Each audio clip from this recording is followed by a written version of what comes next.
So today I want to talk about language and how powerful it is, like the words that we speak and the words that we think, on changing the way how we feel. So as a little recap, why are we doing this? You have a goal that you want to reach. You as well have a strategy that you're going to use in order to reach your goal. But then once you're in a lousy state, what are the chances that you're not going to execute your strategy? Probably quite high.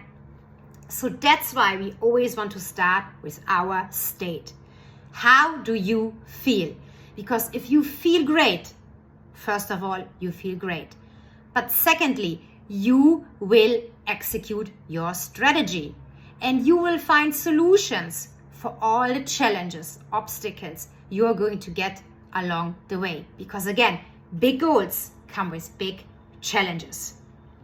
So the way how we can change our state, how we feel, is by changing our body. That is instant change, but it's not long-term change. Long-term change means changing the way how we think. So that is what we're focusing on. That is the meaning that we attach to things and the language, the words that we think and speak. And today I'm going to talk about language. So first of all, it starts with self-awareness. Like most people are not really aware about the words that they use every single day. Are these words empowering? Are these words motivating? Are these words going to bring you where you want to go? Or are they very critical, very negative? Are they absolute? Or is there room for negotiations?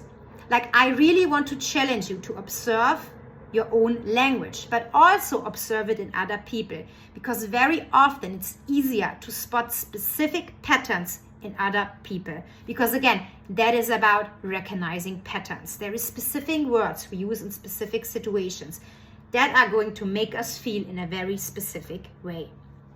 So when we talk about language, there is two areas I want you to focus on.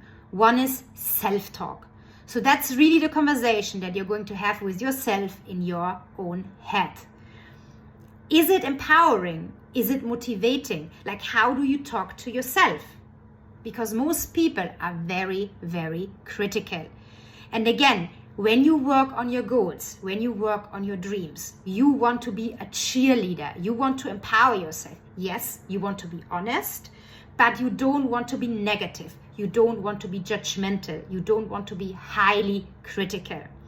So the first task is try to observe your self-conversation, your self-talk, and see if this is actually changing the way how you feel, if you're changing the way how you talk to yourself. And sometimes it's always easier to kind of project it on other people. So let's say you're dropping a coffee and there is something in your head that is directly saying, I mean, you're such an idiot again. So now think about, would you have the same response to someone that you really care about? Probably not. So that is just a sign, okay, maybe you need to change the own conversation that you're having with yourself. The second is, what are the words that you're using when you're talking about yourself, about your goals, about life, about other people? Like, you always want to make it empowering. Use words that are going to bring you where you want to go. Words that make it possible for you to find a solution. And that is super, super powerful. But it's not only the words, it's also the emotion that we attach to those words. Again, think about an interview. You're interviewing two people. Again, they can have the same skills, the same experience, but it's not the words, it's the emotion that they attach to those words. Do they seem confident? Do they seem positive? Do you believe that they're going to make this job work? And that's probably not the words that they're going to tell you, but it's the conviction. It's the energy that they attach to those words.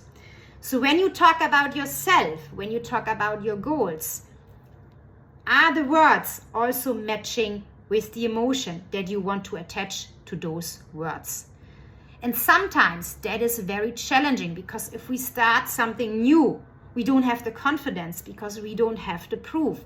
But you can remind yourself, if you put emotions that are powerful, that are motivating to those words, you're going to increase your chances. Because again, if you speak with confidence, if you speak with conviction, you're pushing yourself into the direction where you want to go. So today, challenge yourself on the words that you're using, the language, and see if you can make small changes so you feel better, more empowered, more motivated. And let's go.